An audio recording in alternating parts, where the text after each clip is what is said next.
ஜெபிக்கிறவர்கள் பாவ சோதனையை ஜெயிப்பது எப்படி? இது ஒரு அருமையான ரகசியத்தை வெளிப்படுத்தும் வீடியோ.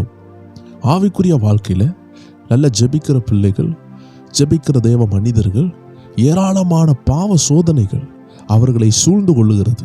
இப்படிப்பட்ட நேரத்தில் எப்படி இதிலிருந்து வெளியே வர, சொல்ல முடியாத சில உபத்திரவங்களில் மாட்டிக்கொள்ளும் பொழுது இதில் இருந்து வெளியே எப்படி வர என்று இந்த அருமையான வேத வார்த்தைகள் மூலமாக, சில வேதத்தின் வசனத்தின் வெளிச்சத்தின் மூலமாக நாம் இன்னைக்கு பார்க்க போகிற ஒரு அருமையான பகுதி தான் ஜெபத்தில், இல்லை என்றால் ஜெபிக்கிறவர்கள் பாவத்தை எப்படி மேற்கொள்ள. ஜெபிக்கிறவர்களுக்கு பாவ சோதனை அதிகமாகவே இருக்கிறது. அதை நாம் வேதத்தின் அடிப்படையில் அருமையாக தியானிக்க போகிறோம். நீங்கள் ஒரு நல்ல ஆவிக்குரிய வாழ்க்கையை அமைத்து கொள்ளணும், ஆவிக்குரிய வாழ்க்கையில் உண்மையாகவே பிசாசை ஜெயிக்கணும், பாவத்தை ஜெயிக்கணும், நிறைய ஆவிக்குரிய ரகசியங்களை கற்றுக்கொள்ள வேண்டும் என்று விரும்புகிறீர்கள் என்றால், அப்படிப்பட்ட நபர்களுக்காகவே நம்ம ஆவிக்குரிய ரகசியங்களை வெளிப்படுத்தும் இந்த ஸ்பிரிச்சுவல் WF என்ற சேனல் இயங்கி கொண்டிருக்குது. நீங்கள் இந்த வீடியோவை ஏதேச்சையாக பார்க்கவில்லை, உங்களுக்கு ஏதோ ஒன்று கர்த்தருடைய நாமத்தினால வேதத்தில் இருந்து சொல்லப்பட வேண்டிய உண்மை இருக்கிறதுனால கர்த்தர் இந்த வீடியோவை உங்கள் கையில் கொடுத்துருக்கிறாரு. ஜெபத்தோடு இந்த வீடியோவை கேளுங்க. எல்லா பாவ சோதனைகளையும் எப்படி நம்ம இயேசு ஜெயித்தாரோ அதே போலவே அவருடைய பிள்ளைகளாகிய நீங்கள் ஜெயிக்கிறதற்கு வசனத்தின் மூலமாக, வசன ஆதாரத்தோடு உங்களுக்கு புரிகிற வண்ணமாக இந்த அருமையான வீடியோ அமைக்கப்பட்டிருக்கிறது. இன்னைக்கு பாவத்தின் சாராம்சம், எப்பேற்பட்ட பாவம் இருக்கலாம், ஆயிரக்கணக்கான பாவங்கள் இந்த உலகத்தில் இருக்கிறது. லாட்ரி, சூதாட்டம், இப்படி பல சொல்லிக்கொண்டே போகலாம். லாட்ரி அதிர்ஷ்டம் சம்பந்தமான விஷயங்கள்.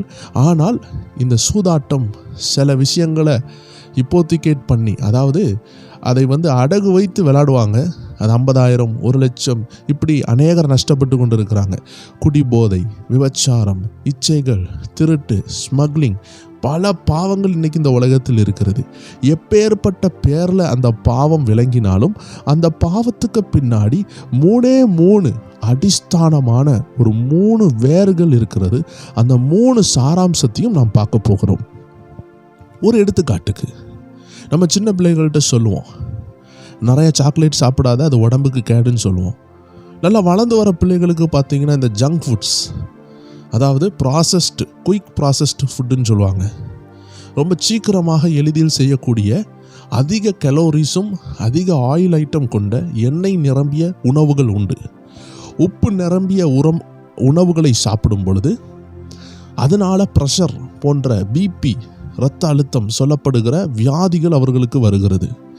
சர்க்கரை, சீனி, சுகர் நிறைய சாப்பிடும் பொழுது சுகர் வியாதி வருகிறது. டயபெட்டிக்ஸ் சொல்லப்படுகிற அந்த மோசமான சர்க்கரை வியாதி அவர்களுக்கு வருகிறது. அதே போல் கெட்ட ஆயில், அதாவது ஆயில் சம்பந்தமான அதிகமான உணவுகளை சாப்பிடும் பொழுது கொலஸ்ட்ரால் வருகிறது. ஸோ நம்ம இன்றைக்கி நிறைய ஃபுட்டு இன்றைக்கி இருக்கும் பொழுது அதுக்கு பின்னாடி இயங்குறது என்னன்னு பார்த்தீங்கன்னா, கொழுப்பு சத்துகள் தேவையில்லாத, அதாவது இந்த LDL, HDL இப்படி சொல்லி சில கொழுப்புகள் இருக்குது. நல்ல கொலஸ்ட்ரால், கெட்ட கொலஸ்ட்ரால்னா. ஆனால் இதுக்கு பின்னாக இருக்கிறது நிறைய கெட்ட ஜங்க் ஃபுட்ஸுக்கு பின்னாடி இருக்கிறது கெட்ட கொலஸ்ட்ரால். அப்போது இந்த ஜங்க் ஃபுட்ஸ்ன்னு சொல்லக்கூடிய இந்த ப்ராசஸ்டு ஃபுட்டு, அதாவது நிறைய பேர் பர்கரு, பீஸா, நைட்டு 12 மணிக்கு 1 மணிக்கு பிரியாணி, இப்படிலாம் இன்றைக்கி சாப்பிடுகிற ஒரு உலகமாக இது மாறிவிட்டது. பிஸ்னஸ் போயிட்டு வராங்க, நைட் ஜாப் பண்ணுறாங்க, அதனால் நைட்டு நிறையா சாப்பிட்றாங்க. அப்படி நிறைய காரியங்கள் இன்றைக்கி நடந்து கொண்டு இருக்குது. ஸோ இப்படி எண்ணெயில் மூழ்கடிக்கப்பட்ட அவன் எந்த பொருளாக இருந்தாலும் அதை சாப்பிடும் பொழுது கொலஸ்ட்ரால் சொல்லக்கூடிய லெவல் இன்க்ரீஸ் பண்ணுகிற மோசமான ஒரு வியாதி வருகிறது. ஸோ இப்படிப்பட்ட உணவுகளுக்கு பின்னாடி இருக்கிறது கொலஸ்ட்ரால். அதனால தான் நம்ம என்ன சொல்கிறோம், இதை சாப்பிடாதீங்க, இதை சாப்பிடாதீங்க, இதை சாப்பிடாதீங்கன்னு சொல்லுகிறோம். சில நேரம் சில ஆட்கள் பீஸா, பர்கர் இந்த மாதிரி விஷயங்களை நிறுத்திடுவாங்க. ஆனால் வடை, போண்டா சாப்பிட்டுட்டு இருப்பாங்க. அவங்கள்ட்ட கேட்டால் சொல்லுவாங்க, நான் இந்த வெளிநாட்டு ஐட்டம்லாம் சாப்பிட்றதே கிடையாது, நம்ம பீஸா, பர்கர், சிக்கன்லாம் எதுவுமே நிறுத்திட்டோம், இதெல்லாம் சாப்பிட்றது கிடையாது. ஆனால் அவங்க என்ன சாப்பிட்டுட்டு இருப்பாங்கன்னா, ஒரு 10 வடை சாப்பிடுவாங்க, இல்லை ஒரு 5 வடை சாப்பிட்ருவாங்க, டெய்லியும் சாப்பிட்ருவாங்க. ஸோ வடையும் ஆயிலில் டீப் ஃப்ரை பண்ணதுனால எண்ணெயில் மூழ்கி அது பொரிக்கப்பட்டதுனால அதில் நிறையா கெட்ட எண்ணெய்கள் இருக்கலாம், கெட்ட சத்துகள் அவங்களுக்குள்ளே போய் கொலஸ்ட்ராலை உருவாக்குது. இதை நான் ஏன் உங்களோடு பேசி கொண்டு இருக்கிறேன்னா, சுகர்னு சொல்லக்கூடிய இனிப்பு சம்பந்தமான விஷயங்களை சாப்பிடும் பொழுது சர்க்கரை அளவு அதிகரிக்கிறது, அதனால் சர்க்கரை வியாதி வருகிறது. ஸோ எந்த முட்டாயை சாப்பிட்டாலும் அதற்கு பின்னாடி இருக்கிறது சீனி தான், சர்க்கரை தான், சுகர் தான். ஸோ டயபெட்டிக்கை தூண்டி இன்சுலின் லெவல் சொல்லக்கூடிய நம்ம உடம்புல உள்ள இன்சுலின் லெவலில் பாதிக்கிறதே சுகர். இந்த காலத்தில் உருவாக்கப்படுற சீனினால் பல சாக்லேட்ஸ் உண்டாகுது, நல்ல பண்டங்கள் உண்டாகுது. நம்ம எந்த பண்டங்களை சாப்பிட்டாலும், எந்த இனிப்பு பலகாரங்களை சாப்பிட்டாலும் அதற்கு பின்னாடி மறைந்திருக்கிறது சீனி. இன்னைக்கு அநேகர் நினைக்கிறாங்க எல்லா பலகாரங்களையும் நம்ம நிறுத்தணும்னு நினைக்கிறாங்க. ஆனால் அதனால ஒரு தவறு என்ன நடக்குதுன்னா, கொஞ்ச நாள் சாப்பிடாமல் இருந்துட்டு பிறகு ஒரு நாள் கிடைக்கும் பொழுது மொத்தமாக சாப்பிட்ருவாங்க. ஸோ பெட்டர் அந்த சீனியை தவிர்த்துட்டு அந்த சீனிக்கு பதிலாக இன்றைக்கி அநேகர் தேன் யூஸ் பண்ண பழகிட்டாங்க. அநேகர் இன்னைக்கு பாதிப்பில்லாத இனிப்புகளை, இயற்கையான இனிப்புகளை அவர்கள் உபயோகப்படுத்துகிறாங்க. ஸோ பண்டங்களை சாப்பிடாமல் இருக்கிறது மனிதர்களுக்கு கடினமான விஷயம்தான். ஆனால் அந்த பண்டங்களில் இருக்கிற சீனியை மாற்றுகிறது உத்தமமான விஷயம். ஸோ நம்ம பார்க்க போகிறது என்னன்னா, பாவம் என்ற ரூபத்தில் இருக்கிற சில சாராம்சம் உண்டு. அந்த சாராம்சத்தை விளக்குறதற்காக தான் நான் இந்த உலக விஷயங்களில் 3 காரியங்களை சொன்னேன். உப்பு சம்பந்தமான விஷயங்களை சாப்பிடும் பொழுது இரத்த அழுத்தம், பிபி, ஹைப்பர் டென்ஷன் இப்படி எல்லாம் வருகிறது. அடுத்தது சீனி போன்ற, அதாவது சர்க்கரை சார்ந்த விஷயங்கள் சாப்பிடும் பொழுது அது எந்த சாக்லேட்டாக இருந்தாலும் அதற்குள்ளே இருக்கிறது சர்க்கரை தான். அதே போல் ப்ராசஸ்டு ஃபுட்டு, அதாவது நூடுல்ஸ், பிரியாணி, மேகி இதெல்லாம் நைட்டு நேரம் சாப்பிட்டுட்டு, அதிகமாக சாப்பிட்டுட்டு தூங்கும் பொழுது ஜீரண சக்திக்கு பாதிப்பு உண்டாகி உடல் எடை கூடி கொலஸ்ட்ரால், கெட்ட கொலஸ்ட்ரால் வருகிறதுக்கு காரணம் இந்த தவறான உணவு முறைகள். ஸோ இந்த 3 காரியங்களை நம்ம பார்த்தோம். இதே போல் ஆவிக்குரிய வாழ்க்கையில் அநேக பாவங்கள் இந்த உலகத்தில் இருந்தாலும் அந்த பாவத்தினுடைய 3 வேர்களை நாம் பார்க்க போகிறோம். இப்போ உங்களுக்கு தெளிவாக புரிந்திருக்கும். இப்போ சாக்லேட் பிரச்சனையா சீனி பிரச்சனையான்னு கேட்டால் சீனி தான் பிரச்சனை. அதே மாதிரி நீங்கள் சாப்பிட்ற உணவு பிரச்சனையா கெட்ட எண்ணெய் பிரச்சனையான்னு பார்த்தா எண்ணெய் தான் பிரச்சனை. அதே மாதிரி உப்பு அதிகமாக போட்டு சாப்பிட்றது பிரச்சனையா, இல்லை உப்பை குறைக்கும் பொழுது அதில் நன்மை இருக்கான்னு பார்த்தா உப்பில் தான் பிரச்சனை இருக்குது. உப்பு அதிகமாக போட்டு இன்றைக்கி அநேகர் நிறையா சாப்பிடும் பொழுது அந்த உப்பு சத்து கூடுகிறது. ஸோ இதே போல் தேவஜனமே ஆவிக்குரிய வாழ்க்கையில் கூட நாம் புரிந்து கொள்ள வேண்டிய ஒரு விஷயம் இருக்கிறது. அது எப்பேற்பட்ட பாவமாக இருக்கட்டும், கொலை இருக்கட்டும், விபச்சாரமாக இருக்கட்டும், கண்களின் இச்சையாக இருக்கட்டும், ஜீவனத்தின் பெருமையாக இருக்கட்டும், என்னவா இருக்கட்டும், பெருமை உள்ளவனாக இருப்பான், பொய் சொல்கிறவனாக இருப்பான், எந்த பாவமாக இருந்தாலும் அதை உள்ளடக்கி அதை ஒரு 3 டாப்பிக்குள்ளே கொண்டு வரக்கூடிய ஒரு சத்தியத்தை தான் நம்ம இன்னைக்கு பார்க்க போகிறோம். இந்த அருமையான நிகழ்ச்சியில் பாவத்தை எளிமையாக ஜெயிப்பது எப்படி, இயேசுநாதர் எப்படி அதை ஜெயித்தார். பாவம் பறந்து விரிந்திருக்கிறது, எங்கே பார்த்தாலும் பாவம். ஆனால் அந்த பாவங்களை ஈஸியாக கண்டுபிடித்து இது இந்த விதமான பாவம், இது இப்படிப்பட்ட பாவம், இது இப்படிப்பட்ட பாவம்னு எளிமையாக கண்டுபிடிக்க இந்த வீடியோ உங்களுக்கு ரொம்ப உதவி செய்யும். ஜெபத்தோடு ஜாக்கிரதையாக நீங்கள் கேட்பீங்கன்னா உங்களுக்கு ரொம்ப பிரயோஜனமாக இருக்கும். முடிந்தால் இதை ஒரு பென் வைத்தோ நோட்டு புக்கில் நீங்கள் மார்க் பண்ணி வச்சுட்டிங்கன்னா இந்த வசனங்கள் உங்களுக்கு ஆவிக்குரிய வாழ்க்கையில் உதவியாக இருக்கும். ஃப்ரீயாக இருக்கும் பொழுது நீங்கள் எழுதி கூட வச்சுக்கலாம். ஏன்னா இதில் அவ்வளோ சத்தியங்கள் இனி வரப்போகிறது. தேவ ஜனங்கள் கவனமாக கேளுங்கள். நான் சொன்னபடி எல்லா பாவங்களுக்கும் வேறாக இருக்கிற சாராம்சத்துக்கு நம்ம போகிறோம். எல்லா பாவத்திற்கும் வேறாக இருக்கிற சாராம்சம். இதை 1 யோவான் 2:16 நீங்கள் பார்க்க முடியும். 1 யோவான் 2:16 என்ன சொல்லுகிறது என்றால், வசனம் அழகாக சொல்லுகிறது. அதில் ஒரு 3 விதமான காரியங்களை சொல்லியிருக்கிறது. ஏனெனில் மாம்சத்தின் இச்சையும் கண்களின் இச்சையும் ஜீவனத்தின் பெருமையுமாகிய உலகத்தின் உள்ளவைகள் எல்லாம் பிதாவினால் உண்டானவைகள் அல்ல, இவைகள் உலகத்தினால் உண்டானவைகள். தேவஜனமே, நம்ம கடந்த நாட்களில் இயேசு உபவாச ஜெபத்தில் இருக்கும் பொழுது பிசாசு சோதித்தான். இயேசுவுக்கு ஒரு 3 விதமான சோதனை வந்தது. 40 நாள் உபவாசத்தில் அவருடைய வாழ்க்கையில் 3 விதமான சோதனையை அவர் சந்தித்தார். அந்த சோதனைக்கு பின்னாடி அவர் உயர்த்தப்பட்டார். உபவாச ஜெபம் எப்பேற்பட்ட அற்புதங்களை செய்கிறது என்று நாம் கடந்த நாட்களில் ஒரு வீடியோவை போட்டிருந்தோம். அதை கிட்டத்தட்ட ஒரு 16,000 மக்கள், நியர் டு 16,000 மக்கள், அதாவது ஒரு 16,000 மக்கள் அதை பார்த்துருக்கிறாங்க. இனியும் அது அநேகர் பார்ப்பாங்க நான் விசுவாசிக்கிறேன். அதுக்குள்ளாக நான் சொல்லியிருந்தேன், இயேசு எப்படி பாவத்தை ஜெயித்தார், அதை நாம் விளக்கப் போகிறோம் என்று சொல்லியிருந்தேன். இன்னைக்கு அதை குறித்து தான் நாம் பார்க்க போகிறோம். ஜெபிக்கிறவங்களுக்கு ஏன் போராட்டம் வருதுன்னு நம்ம பார்த்துட்டு இந்த 3 பாவங்களுடைய வேர்களை நாம் பார்க்க போகிறோம்.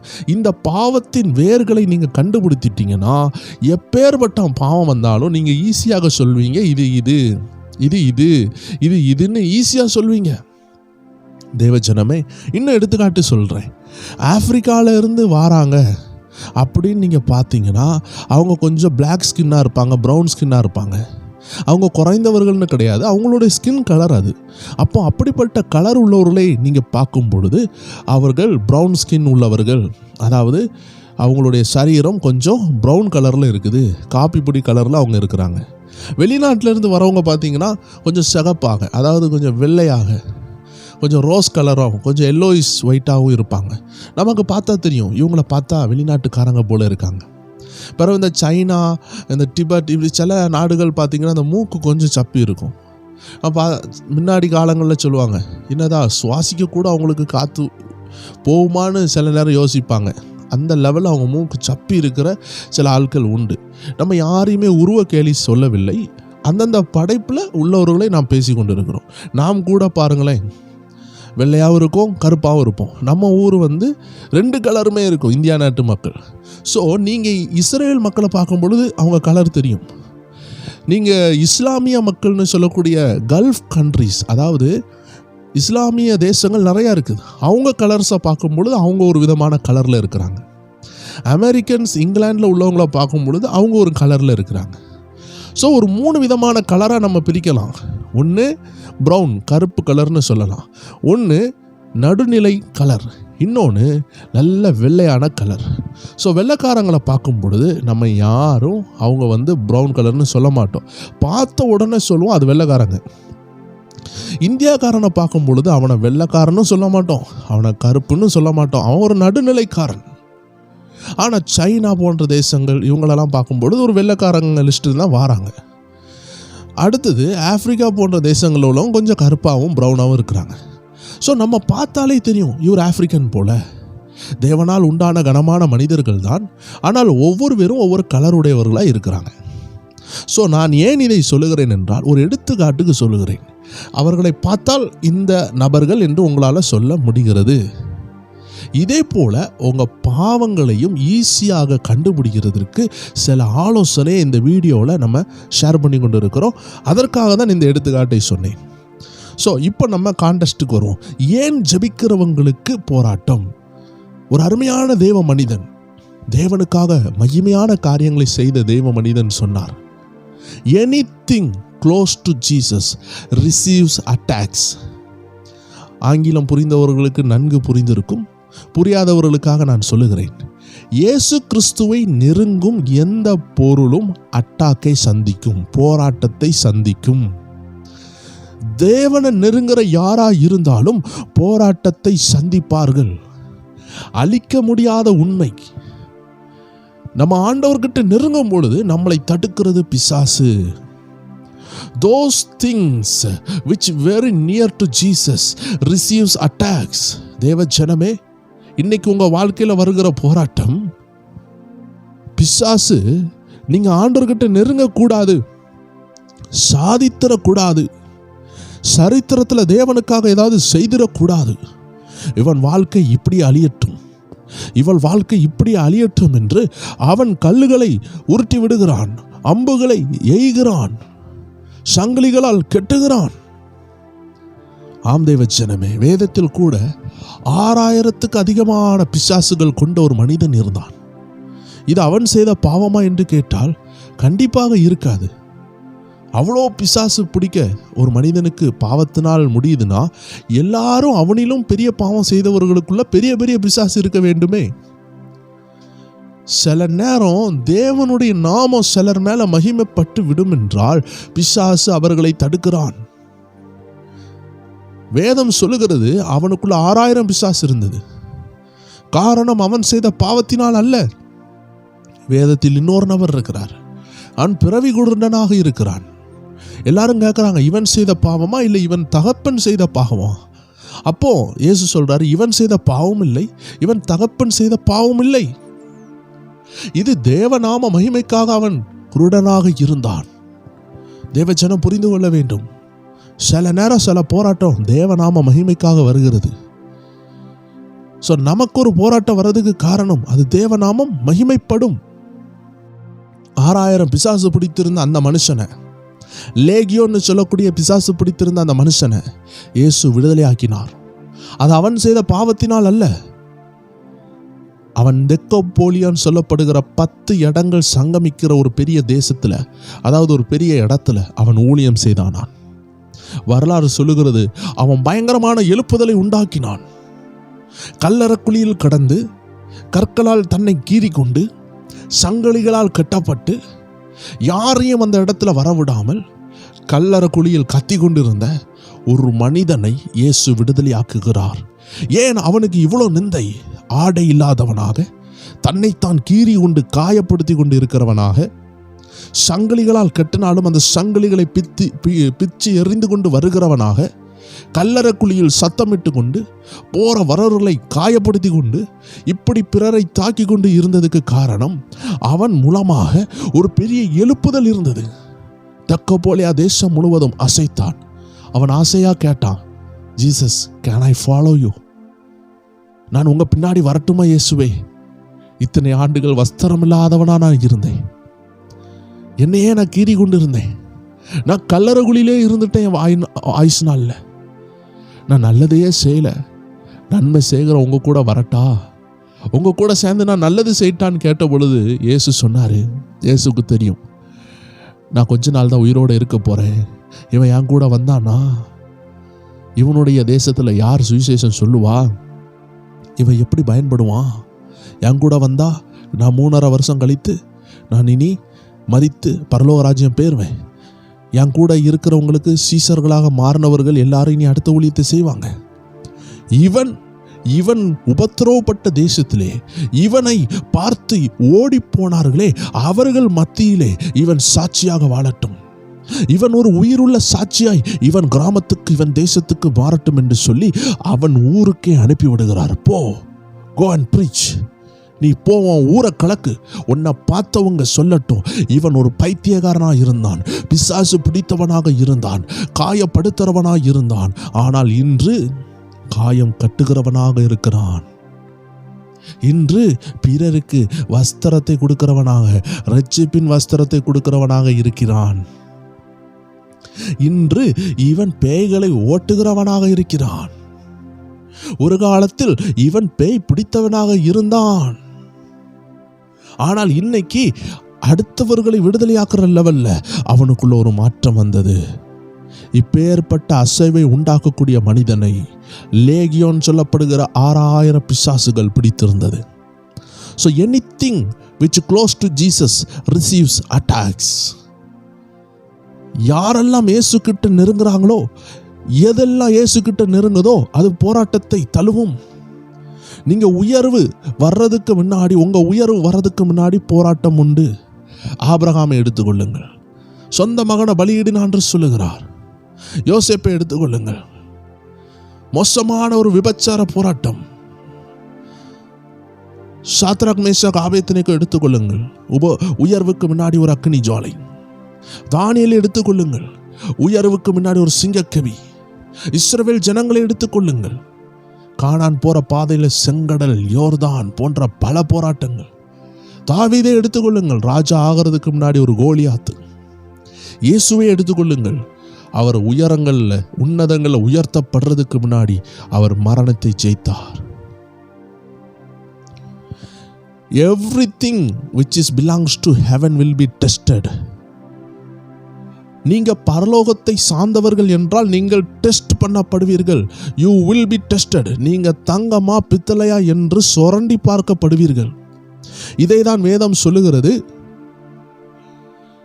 தங்கம் அக்கினினால் சோதிக்கப்படும், அதை காட்டிலும் விலையேற பெற்ற உங்கள் விசுவாசம் சோதிக்கப்படும். அப்படி என்றால் என்னென்ன தேவச்சனமே, தங்கத்தை காட்டிலும் விலையேற பெற்றது தான் விசுவாசம். அந்த விசுவாசம் தான் உங்களுக்குள்ளே இருக்குது. இயேசுநாதருக்கும் உபவாச நேரத்தில் போராட்டம் வந்துச்சு. நம்ம இப்போ டாபிக் உள்ள வருவோம். ஸோ ஏன் ஜெபிக்கிறவங்களுக்கு போராட்டம்? ஏன்னா அவங்க இயேசுக்கிட்ட நெருங்குறாங்க, தேவன்கிட்ட நெருங்குறாங்க, கர்த்தருடைய திட்டத்தை நிறைவேற்றுவாங்க. அதனால தான் போராட்டம். அதனால தான் சிம்சோனுக்கு ஒரே இச்சைகளின் போராட்டம், சவுலுக்கு பெருமையின் போராட்டம், யோனாவுக்கு பயத்தின் போராட்டம், சொல்லிக்கொண்டே போகலாம். ஸோ தேவஜனமே, எல்லாருக்கும் போராட்டம் உண்டு. ஆனால் அந்த போராட்டத்தின் சாராம்சத்தை தான் நாம் வாசித்தோம். 1 யோவான் 2:16. எல்லாருக்கும் இந்த சரௌண்டிங்கில் இருந்து தான் போராட்டம் வருது. அது என்னவென்றால் மாம்சத்தின் இச்சை. எல்லாரும் கவனமாக கேளுங்க. நம்பர் 1, மாம்சத்தின் இச்சை. பிசாசு நம்ம மாம்சத்தில் உள்ள இச்சையை தூண்டுவான். நம்பர் 2, கண்களின் இச்சை. கண்களின் இச்சைன்னு சொன்ன உடனே தவறாக நீங்கள் புரிந்து கொள்ளக்கூடாது. அதாவது இச்சை பெண்களை பார்க்கிறது, ஆண்களை பார்க்கிறது, அந்த இச்சை மட்டுமல்ல. பிறருடைய வீடு, பிறருடைய ஆஸ்தி, இல்லை நல்ல நல்ல உணவுகள் இருக்கும் பொழுது உணவு மேலே ஒரு இச்சை, உடை மேலே ஒரு இச்சை, பல இச்சைகள் இன்னைக்கு இருக்கிறது. உயர்வுகள் மேலே இச்சை, படிப்பு அந்தஸ்து மேலே இச்சை, உலகத்துக்கு மேலே இச்சை. கண்ணால் தான் இது நடக்குது. கண்ணால் பார்க்குறோம், அதை நேசிக்கிறோம். ஒரு காரை பார்க்குறோம், இதே மாதிரி வாங்கணும்னு நினைக்கிறோம். ஒரு வீடை பார்க்குறோம், இதே மாதிரி கட்டணும்னு நினைக்கிறோம். அது தேவ சித்தமாக நம்ம யோசிக்க மாட்டோம், உடனே அது வேணும்னு நம்ம நினைப்போம். இதுதான் கண்களின் இச்சை. இதை ஜெயிக்கலைன்னா பிசாசு நம்மளை தோக்கடித்து கொண்டே இருப்பான். ரொம்ப எளிமையாக இதை ஜெயிக்கலாம். இந்த அருமையான பதிவு முடியும் பொழுது இதை எப்படி ஜெயிக்கலாம் என்று உங்களுக்கு அழகாக தெரிந்துவிடும். 3வது விஷயம், ஜீவனத்தின் பெருமை. அவன் பார்ப்பான் கண்களின் இச்சை. ஃபஸ்ட்டு மாம்சத்தின் இச்சையை உருட்டி விடுவான். நீங்கள் அதை ஜெயித்துருவீங்க. உணவில் கண்ட்ரோலாக இருப்பீங்க, மாம்ச இச்சைகளுக்கு இடம் கொடுக்காமல் உங்களை காத்துக்கொள்வீங்க.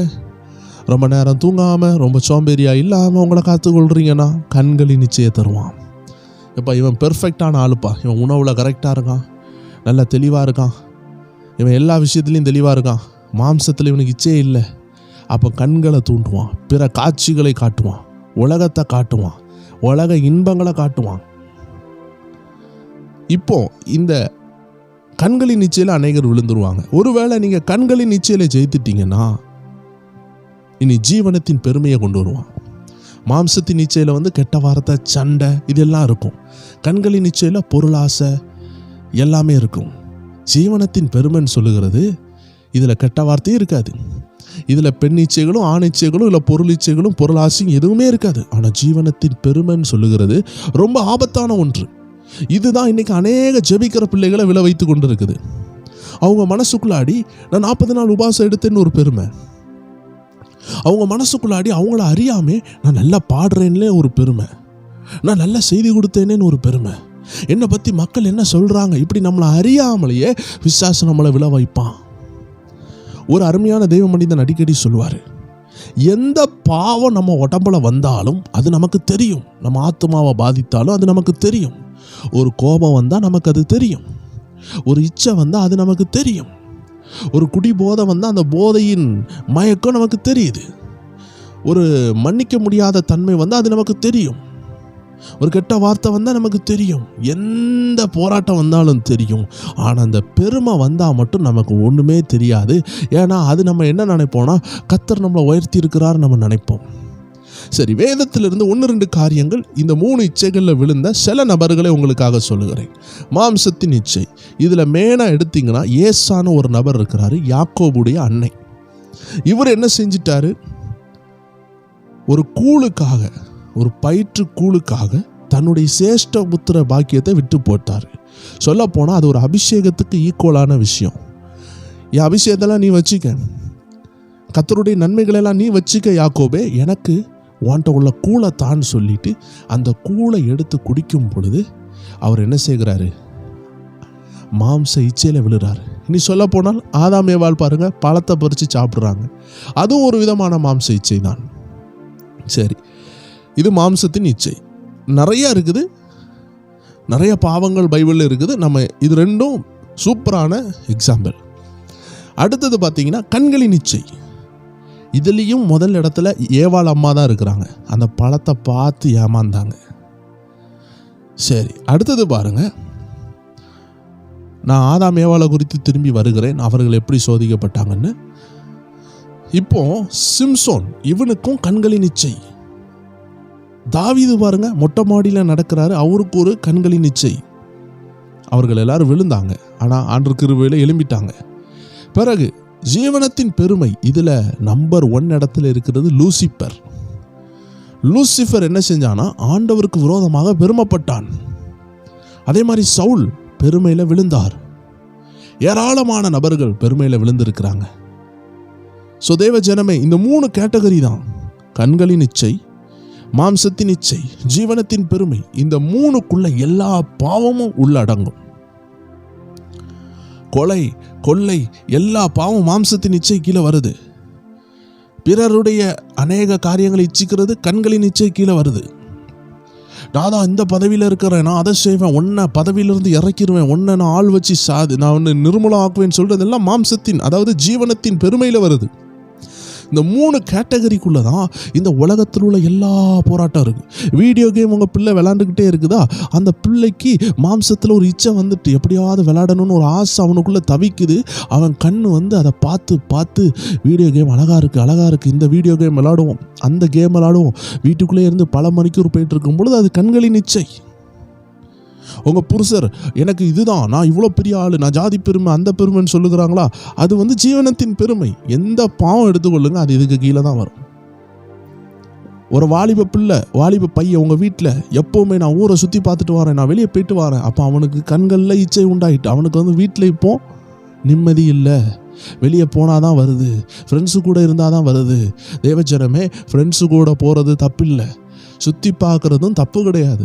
ஆனால் நம்ம சந்தோஷம் சுற்றி பார்க்குறதுல இல்லை, கர்த்தருக்குள்ளே இருக்கணும். அநேக சாப்பாடுகளை சாப்பிட்றதும் தப்பு கிடையாது. ஆனால் நம்ம ஆசை கர்த்தர் மேலே இருக்கணும், சாப்பாடு மேலே இல்லை.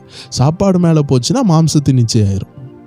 கண்கள் போக்குற போக்கிலே நம்ம ஆசைகள் போதும். அந்த ஊருக்கு போவோம், இந்த ஊருக்கு போவோம், அங்கே பார்க்கணும், அதை பார்க்கணும், இந்த டூருக்கு போகணும், அமெரிக்கா போகணும், இங்கிலாந்து போகணும்.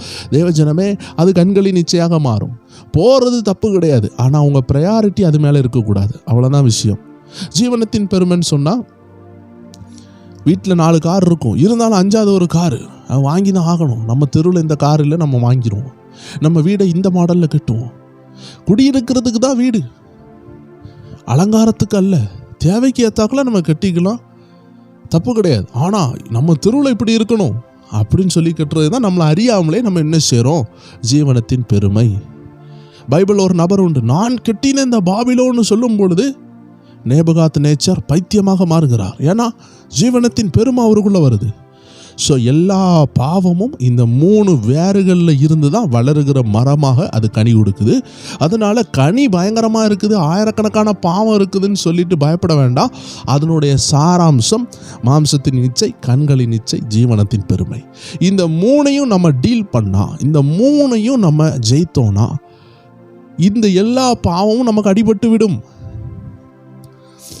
நமக்கு பாவம் எங்கேருந்து வருது, எப்படி உருவாகுது, அது நம்ம சரீரத்துக்குள்ளே, நம்ம ஆத்மாவுக்குள்ளே எப்படி கிரியை செய்யுதுன்னு கண்டுபிடித்தால் தானே நம்ம எல்லா பாவங்களையும் வகையறுக்க முடியும். நம்ம பார்க்குறது, டிவியில் ஒரு பொம்பளை லிப்ஸ்டிக் அடிச்சுட்டு வந்துட்டா, அவள் முக்காடு போடாமல் இருக்கிறா, அவள் தலையில் பூ வச்சுட்டு வந்துட்டா, அவள் நகை போட்டிருக்கிறா, இவன் நகை போடாமல் இருக்கிறா.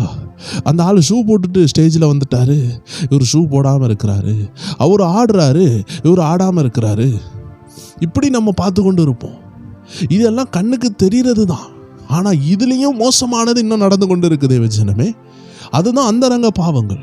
அதனால தான் பரிசுத்த ஆவியானவர் நம்ம கூட இருந்தாதான் ஒரு நபர் யாரு, அந்த நபருக்குள்ள என்ன ஆவி இருக்குது, இது அந்தி கிறிஸ்துவின் ஆவியா, இது இயேசுவை விட்டு நம்மளை பின்வாங்க வைக்குமா, இது உலக ஆவி உள்ள நபரா, ஏன்னா பைபிளில் உலக ஆவியை குறித்து போட்டிருக்குது.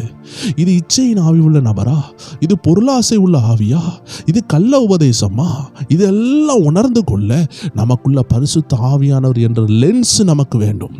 லென்ஸ் சின்ன பொருளை பெருசாக்கி காட்டும். இதே போல பரிசுத்த ஆவியானவர் உங்களுக்குள்ள இருந்தார்னா, இது இந்த பாவம், இது இந்த பாவம், இந்த நபருக்குள்ள இது இருக்கு, இது எல்லாம் சொல்லி தருவாரு. ஸோ அதனால தான் தேவஜனங்கள் பாவனா என்னன்னு தெரிஞ்சிருக்க வேண்டும். பாவத்தின் வேர் இந்த 3 தான். ஆனால் அதனுடைய கனிகள் நிறையா இருக்கலாம். ஸோ அதனால் நிறைய பாவம் இருக்குதுன்னு பயப்பட வேண்டாம். ஒரு நாள் ஆண்டவர் இடைப்பட்டார். நம்ம எல்லாரும் சொல்லுவோம், இந்த காலத்தின் பாடுகள் பயங்கரம், இந்த காலத்தில் உள்ள பாவம்லாம் பயங்கரம், இந்த காலத்தில் உள்ள சினிமா அப்படி இருக்குது, இந்த காலத்தில் சுயநலம் அப்படி இருக்குது அப்படின்னு நம்ம சொன்னாலும் இதையெல்லாம் இயக்கம் பண்ணி கொண்டு இருக்கிற பிசாசுன்னு ஒருத்தன் உண்டு. இந்த காலத்தில் உங்களுக்கு பாவத்தை சரக்கு இறக்கி கொண்டு இருக்கிறவன் பிசாசு தான். அந்த காலத்திலையும் பாவ சரக்கை இறக்குனவன் பிசாசு தான். அதனால பாவம் தான் புதுசா இருக்குமே தவிர பாவத்தின் சாராம்சத்தை உண்டாக்கி கொண்டு இருக்கிற பிசாசானவன் ஒருவன் தான். அதனால அந்த பிசாசை ஜெயிக்க பழகிட்டீங்கன்னா எல்லா பாவத்தையும் ஜெயிக்கலாம். நம்ம சாக்கு போக்கே சொல்ல மாட்டோம். அந்த காலத்துல பாவம் குறைவா இருந்துச்சு, அந்த காலத்திலையும் கிரியை செய்தது பிசாசு தான், இந்த காலத்திலையும் கிரியை செய்யறதும் பிசாசு தான். அப்ப நம்ம இயேசுவை பற்றி கொண்டு வசனத்தை பிடித்து கொண்டால் எந்த காலத்திலையும் நம்மளால வாழ முடியும். இன்னைக்கு நம்ம பயந்து கொண்டு இருக்கிறோம். இன்னைக்கு மோசமான காலம், இது கடைசி காலம். எந்த காலமா இருக்கட்டும், அது எப்பேற்பட்ட காலமா இருக்கட்டும், நம்ம கூட இருக்க போறது வசனம், இயேசு கிறிஸ்து, பரிசுத்த ஆவியானவர். தேவன் நம்ம கூட இருந்து நடத்துவார். நாம் தான் பயந்து கொண்டு இருக்கிறோம். சரி, இப்போ நம்ம போன இதில் தியானித்தோம். இயேசு கிறிஸ்துவுக்கு 3 விதமான அட்டாக் வந்துச்சு, ஆதாம் ஏவாளுக்கும் 3 விதமான அட்டாக் வந்துச்சு.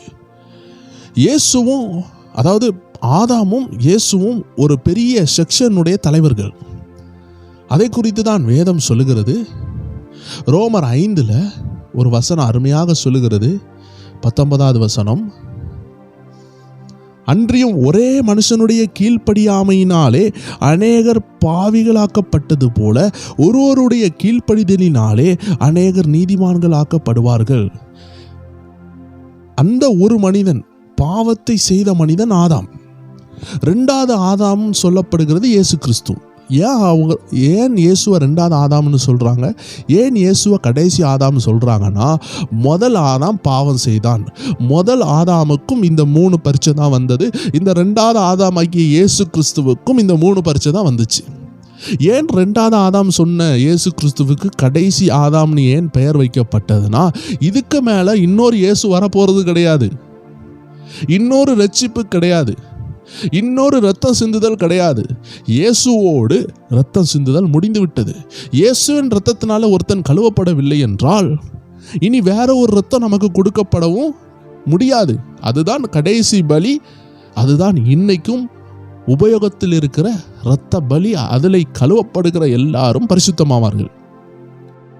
இப்போ நம்ம பார்க்க போறது, இந்த ஆதாமுடைய வாழ்க்கையில எப்படி இந்த பிசாசு வஞ்சித்தான், எப்படி இந்த 3 விதமான பாவம் அவர்களுக்குள்ள செயல்பட்டதுன்னு நம்ம பார்க்கலாம். வேதத்தில் நிறைய பாவங்களை செய்து பின்வாங்கின நபர்கள் உண்டு. அவர்கள் வாழ்க்கையில எல்லாம் ஒரு குறிப்பிட்ட பாவம் தான் அவர்களை அட்டாக் பண்ணியிருக்கும்.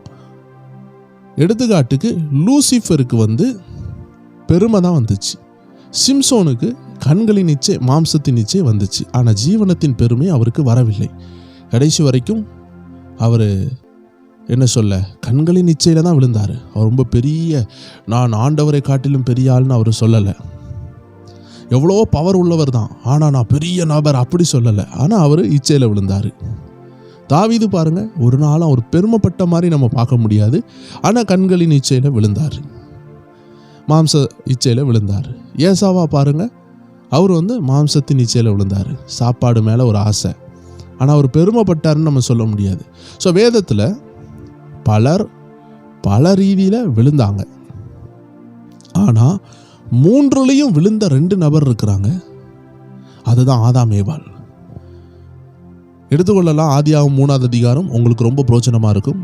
எப்படி இந்த மாம்சத்தின் இச்சையும் கண்களின் இச்சையும் ஜீவனத்தின் பெருமையும் ஒரே டைமில் அவங்கள எப்படி அட்டாக் பண்ணதுன்னு நம்ம பார்க்க போகிறோம். ஆதியாகமம் 3:6வது வசனம் தான் நம்மளுடைய கீவேர்ஸ், நம்மளுடைய மேலான வார்த்தை. 6வது வசனம். அப்பொழுது ஸ்திரீயானவள் அந்த விருட்சம் புசிப்புக்கு நல்லதும் பார்வைக்கு இன்பமும் புத்தியை தெளிவிக்கிறதுமா இருக்கிறது என்று கண்டாள். அதான் அந்த வசனத்தில் சொல்லியிருக்கும். அது இச்சிக்கப்படத்தக்கதாக இருந்துச்சு. அந்த விருட்சம் ஏதோ புத்துணர்ச்சியை கொடுக்குற ஒரு விருட்சம் போல இருந்துச்சு. நீங்கள் 6வது வசனத்தை எடுப்பீர்கள் என்றால் அதில் பார்க்க முடியும், புசிப்புக்கு நல்லது. இது என்ன இச்சை? கண்களின் இச்சையா? புசிக்கிறது, அதாவது விழுங்கி சாப்பிட்டா டேஸ்ட்டாக இருக்குன்னு சொல்கிறாங்க. இது கண்ணுனால அந்த டேஸ்ட் வரலை, இது வயிற்றுக்குள்ளே போனால் டேஸ்ட்டாக இருக்குமோன்னு யோசிக்கிறாங்க. புசிப்புக்கு நல்லது. அப்போ இது மாம்சத்தின் இச்சை. அடுத்தது கவனமாக பார்த்தீங்கன்னா, பார்வைக்கு இன்பமும், லுக்ஸ் வெரி குட், பார்க்கறதுக்கு அழகாக இருக்கு. தேவஜனமே, இது கண்களின் இச்சை. சில நேரம் நம்ம பார்க்கறதுக்கு நல்லா இருக்குதுன்னு சொல்லி தான் நிறைய விஷயத்தை வாங்கிடுவோம். அது செல்ஃபோன்னாலும் சரி, அது பைக்குனாலும் சரி, அது திருமண வாழ்க்கையில் கலராக இருக்கிறாங்க, ஹைட்டாக இருக்கிறாங்க, வாட்டச்சாட்டமாக இருக்கிறாங்கன்னு சொல்லி பார்க்குறோம். படிச்சிருக்கிறாங்கன்னா படிப்பை பார்க்குறோம். இந்த படிப்பு இதெல்லாம் நம்ம பார்க்குறதுல தப்புன்னு நான் சொல்ல போகிறதில்ல. இன்றைக்கி எல்லாரும் படிச்சிருக்கணும், அப்போ தான் ஒரு வேலை செய்ய முடியும், வருமானம் வீட்டுக்கு வரும். ஆனால் சில நேரம் ஆண்டவர் ஊழியக்காரங்களை தாராங்கன்னா அவங்க படிக்காமல் இருப்பாங்க, ஆனால் அவங்க ஊழியம் செய்வாங்க. ஸோ நம்ம படிப்பை மட்டும் ஃபோக்கஸ்ட்லேயே இருந்தோன்னா, உங்கள் வாழ்க்கையின் திட்டம் எதுன்னு தெரியாமல் இருந்தீங்கன்னா நீங்கள் ஏமாற்றப்படலாம். அப்போ படிப்பையே பார்த்து கொண்டு இருக்கிறது அது ஒரு விதமான ஒரு இச்சை தான். பணம் இருக்கான்னு பார்த்து கொண்டு இருக்கிறது அது ஒரு விதமான இச்சை. நீங்கள் கெட்ட போகிற கணவருக்கு பணம் இருந்தால் தான் உங்களை நடத்த முடியும். அதனால் பணம் இருக்கணும், ஆனால் பணம் உள்ளவங்கள தான் நான் கெட்டுவேன், பணக்காரனை தான் கெட்டுவேன். இந்த மாதிரி திருமண வாழ்க்கையில் கூட இந்த கண்களின் இச்சை, இந்த ஜீவனத்தின் பெருமை ரொம்பவே கொடுமையாக இருக்கிறது. பிறகு இந்த கேஸ்ட் விஷயங்கள் கூட ஆபத்தான விஷயமாக தான் இருக்கிறது. ஒருவேளை உங்களை தேவன் அழைத்த அழைப்புக்கு உள்ள ஒரு அருமையான பாத்திரம் இன்னொரு கேஸ்டில் இருக்குதுன்னா, தேவ பிள்ளைகளுக்கு கேஸ்டே கிடையாது. கிறிஸ்தவத்தில் கேஸ்ட்னு ஒரு விஷயமே கிடையாது. அது நம்ம இந்துல இருந்து ரட்சிக்கப்பட்ட வந்த தேவ ஜனங்களுக்கு அந்த கேஸ்ட்னு ஒரு அறிமுகம் இருக்குமே தவிர, கிறிஸ்தவங்கள் ஆன பிறகு தேவ பிள்ளைகள் கேஸ்ட்னு ஒரு விஷயமே இல்லை. ஏசப்பா எந்த இடத்துலையும் அதை சொல்லவில்லை. அதனால தான் தேவ ஜனங்கள் ஜாக்கிரதையாக இருக்கணும். நீங்கள் ஆண்டவரை அறியாமல் ரட்சிக்கப்படாத ஒரு நபராக இருக்கும் பொழுது உங்களுக்கு கேஸ்ட் இருந்திருக்கும். ஆனால் என் கேஸ்ட் உயர்ந்த கேஸ்ட்டு, அதனால் ரட்சிக்கப்பட்ட தாழ்ந்த கேஸ்டில் ஒரு பிள்ளை இருக்குது, அந்த பிள்ளையை நான் கெட்டி கொடுக்க மாட்டேன் ஏன்னா அவள் குறைஞ்ச கேஸ்ட்டுன்னு சொன்னீங்கன்னா, இயேசுவின் இரத்தத்தை நான் மதிக்காதவர்களாய் மாறிவிடுவோம். ஸோ இதுக்கு பேர் தான் ஜீவனத்தின் பெருமை. ஒருவேளை அந்த தாழ்ந்த கேஸ்ட்டுன்னு நம்ம நினச்ச அந்த பிள்ளை என்ன செய்யும், தேவனுடைய பிள்ளையாக இருக்கும். தேவனுடைய இரத்தத்தினால் கழுவப்பட்டவங்களை போல உயர்ந்த கேஸ்ட், அந்த பரலோக கேஸ்ட் காட்டிலும் உயர்ந்த கேஸ்ட் என்ன கேஸ்ட் இருக்குது இந்த உலகத்தில்? எந்த ஏசப்பா பிள்ளையாது இந்த பரலோக ஜாதியை தவிர வேற எந்த கேஸ்ட் உயர்ந்த கேஸ்ட்? அப்போ இயேசுவின் இரத்தத்தினால கழுவப்பட்ட ஒரு கீழ் ஜாதி நம்ம நினைக்கிற அந்த பிள்ளையோ பையனோ பரலோக ஜாதியாக மாறின பிறகு அந்த பரலோக ஜாதியை காட்டிலும் உயர்ந்த கேஸ்ட் எது? இப்போ அவன் இயேசு கிறிஸ்துவின் நாமத்தினால உயர்ந்த மனிதனாக மாறிவிட்டான். இப்போ நான் என் பிள்ளையை நான் இதுக்கு கட்டி கொடுக்க மாட்டேன்னு சொன்னால் ஒரு ஆபத்து என்ன இருக்குதுன்னா, நீங்கள் இன்னும் தேவ பிள்ளையாகி ரட்சிக்கப்பட்டு கேஸ்ட்டு பார்க்குற ஒரு குடும்பத்தில் இருக்கிறீங்கன்னா நீங்கள் ஜெபிக்கணும். ஏன்னா உங்கள் கணவருக்குள்ள அந்த போராட்டம் இருக்கும், உங்கள் குடும்பம் அதை செய்யும். ஒருவேளை நீங்கள் அதை விரும்ப மாட்டீங்க. நீங்கள் ரட்சிக்கப்பட்ட நல்ல பிள்ளை, ஆமீன், நீங்கள் ரட்சிக்கப்பட்ட நல்ல பையன் வரணும் தான் ஜெபிப்பீங்க. ஆனால் குடும்பம் மாறாமல் இருக்கும். நீங்கள் இதற்காக ஜெபிக்கணும். ஏன்னா தெரியாமல் உங்கள் பிள்ளையை நீங்கள் பாலடைஞ்ச கிணத்துல தள்ளிடக்கூடாது, உங்கள் பையனை நீங்கள் தள்ளிடக்கூடாது. ஏனென்றால் தேவஜனமே, இந்த ஜீவனத்தின் பெருமை, நான் கூடின கேஸ்ட், நான் இவ்வளோ உயர்ந்த கேஸ்ட்ன்னு சொல்கிறவங்க, இயேசுவின் ரத்தத்தினால கழுவப்பட்ட பிள்ளையோ பையனோ அவன் குறைஞ்ச கேஸ்டில் இருந்தாலுமே அவன் பரலோக ஜாதி ஆயிட்டான், இயேசுவின் பிள்ளை ஆயிட்டான். இனி அவனை ஜாதி என்று ஒடுக்கவே முடியாது. இந்த ரகசியத்தை நாம் புரிந்து கொள்ளவில்லை என்றால் இந்த ஜீவனத்தின் பெருமையில் நாம் மாட்டி விடுவோம். தேவ ஜனங்களே, உங்கள் பிள்ளைய நீங்கள் உயர்ந்த கேஸ்ட் நினச்சி கொண்டு இருக்கிறீங்க. ஒருவேளை அந்த பையனை ஆண்டவர் நீங்கள் நினைக்கிற ஒரு ஏழ்மையான ஒரு பிள்ளைக்கு கெட்டி கொடுக்கணும்னு நினைக்கிறாரு. ஏன்னா ஆண்டவர் பார்வையில் அது குறைஞ்ச கேஸ்ட்டு கிடையாது. உங்கள் பார்வையில் அது குறைந்த கேஸ்ட்டாக இருக்கலாம், ஆனால் ஆண்டவர் பார்வையில் அது உயர்ந்த பிள்ளையாக இருக்கிறதுனால ஆண்டவர் அதை கெட்டி கொடுக்கணும்னு நினைப்பார். ஒருவேளை நீங்கள் கவனிக்காமல் இருந்தால் என்ன ஆபத்தாகும் என்றால், தேவ சித்தமான பிள்ளையையோ இல்லை பையனையோ அவங்க இழந்து விடலாம். ஸோ தேவ பிள்ளை நமக்கு அடுத்த கேஸ்டில் இருக்குதுன்னா கண்டிப்பாக தேவ ஜனங்கள் கவனமாக இருக்க வேண்டும். அதனால் கிறிஸ்தவத்துக்குள்ளே இந்த கேஸ்ட்னு ஒன்று கிடையாது. இதை கொண்டு இன்னைக்கு புகுத்தி கொண்டு இருக்கிறாங்க. ஸோ தேவ ஜனங்கள் இதிலிருந்து நம்ம மீண்டு எழும்ப வேண்டும். தேவ ஜனங்கள் எல்லா விஷயத்திலையும் தேவனோடு ஐக்கியப்பட வேண்டும். இன்னைக்கு ஆண்டவர் சொல்லுகிறார், இந்த 3 விதமான பாவத்தில், இந்த ஜீவனத்தின் பெருமையில் நம்ம தமிழ்நாடு சரி, நம்ம இந்தியாவும் சரி, இந்த கேஸ்ட்ன்னு சொல்லக்கூடிய விஷயம் பயங்கரமாக ஆளுகை செய்கிறது. இனி படிப்பு, அந்தஸ்து, இப்படி பல விஷயங்கள் இருக்குது. இது எல்லாமே இந்த மாம்சத்தின் இச்சை கீழே வருது. பெருமை சார்ந்த விஷயங்கள் ஜீவனத்தின் பெருமை சார்ந்த விஷயத்தில் வருது. இப்போ ஆதாம் ஏவாள் வாழ்க்கையில் கூட மாம்சத்தின் இச்சை, இப்போ பார்வைக்கு இன்பமாக இருக்குது அந்த பழம், இது கண்களின் இச்சை. இப்போ 5வது வசனம் சொல்லுது, இதை சாப்பிட்டா நீ தேவர்களை போல மாறுவ. இதுதான் ஜீவனத்தின் பெருமை. சும்மா இருந்த மனுஷனை நீ கடவுள் மாதிரி மாறுவன்னு பெருமைப்படுத்துறான் பிசாசு. அப்போ இந்த பழத்தை பறித்து சாப்பிட்றதுக்குள்ளாடி 3 போராட்டத்தை பிசாசு வச்சான். அது கண்களுக்கு இன்பமாக இருந்துச்சு, கண்களின் இச்சை. அது பார்வைக்கு இன்பமாக இருக்குது, அது புசிப்புக்கு நல்லதா இருக்குது, இது மாம்சத்தின் இச்சை. அதை சாப்பிட்டா தேவர்களை போல மாறுவ. தேவர்களை போல மாறுவன் சொன்ன பொய்க்கு கீழ்ப்படிந்து சாப்பிட்டார்கள், அவர்கள் மகிமையை இழந்தார்கள். அது பொய், அது ஜீவனத்தின் பெருமை. தேவ ஜனமே, அங்க நடந்தது, ஒரு பழத்தை பார்த்தாங்க, அதை பறிச்சாங்க, அதை சாப்பிட்டாங்க, இவ்வளவுதான் நடந்துச்சு. ஆனா இதற்கு பின்னாடி இருந்தது மாம்சத்தின் இச்சை, கண்களின் இச்சை, ஜீவனத்தின் பெருமை. இதே போராட்டம் தான் இயேசுவுக்கு வருகிறது. லூக்கா 4 எடுத்துக்கொள்ளுங்கள். இந்த முதல் ஆதாம் இந்த 3 பரீட்சையிலையும் தோக்குறாரு.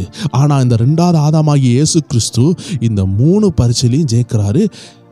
இயேசுவினுடைய சோதனைக்கு பின்னாடி இந்த 3 சாராம்சம் இருக்கா என்று நாம் சட வேகமாக நாம் பார்க்க போகிறோம். லூக்கா 4ல் நீங்க 3வது வசனம் 4வது வசனம் பார்த்தீங்கன்னா, அங்க பிசாசு என்ன செய்கிறானா, ஏசப்பாட்ட முதல் சோதனையை கொண்டு வரான். அவன் சொல்றான், இந்த கல்லை அப்பமாகும்படி செய்யும், உங்க பசி என்ன செய்யும், தீந்துரும். இந்த கல்லை அப்பமாகுன்னு சொல்லும் பொழுது அவர் பசித்திருக்கிறது அவன் அறிந்து இதை சொல்லுகிறான்.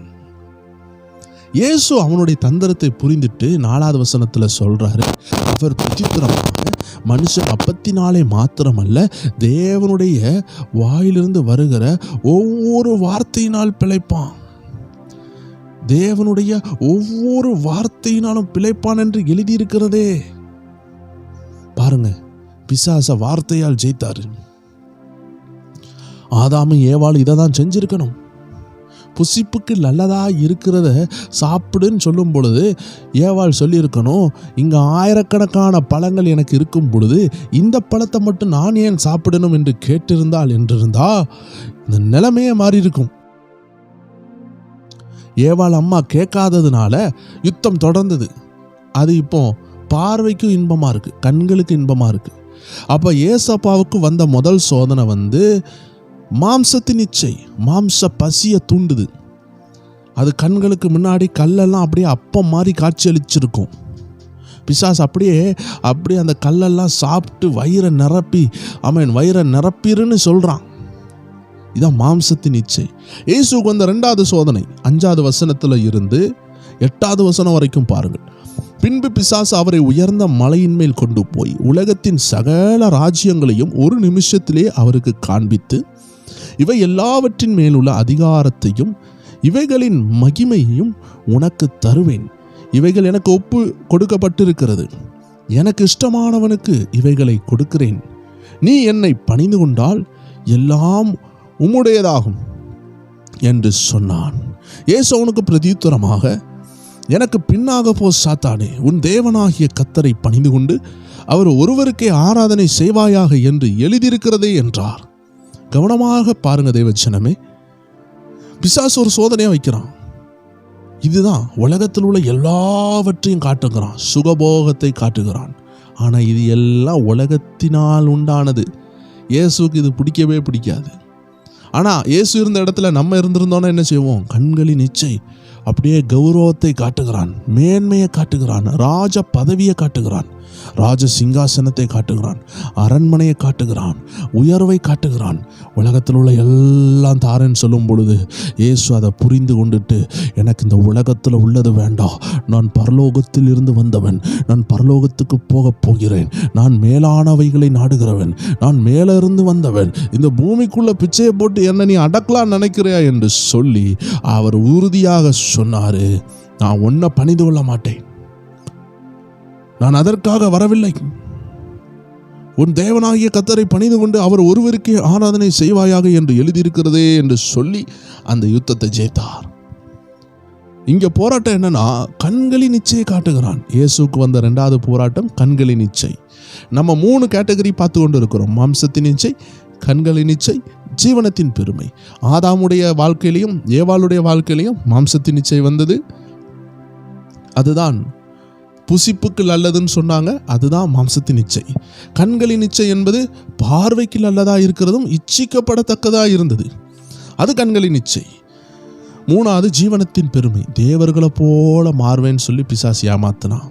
இதே போராட்டம் தான் இப்போ இயேசுக்கும் வருது. இந்த 3 சாராம்சம் தான். ஃபஸ்ட்டு பசிக்குது, இது மாம்சத்தின் இச்சை. இப்போ உலகத்தில் உள்ள எல்லாத்தையும் காட்டுறான், அது கண்களின் இச்சை. இப்போ 3வது ஒரு பிரச்சனை வருது, ஒரு யுத்தம் வருது.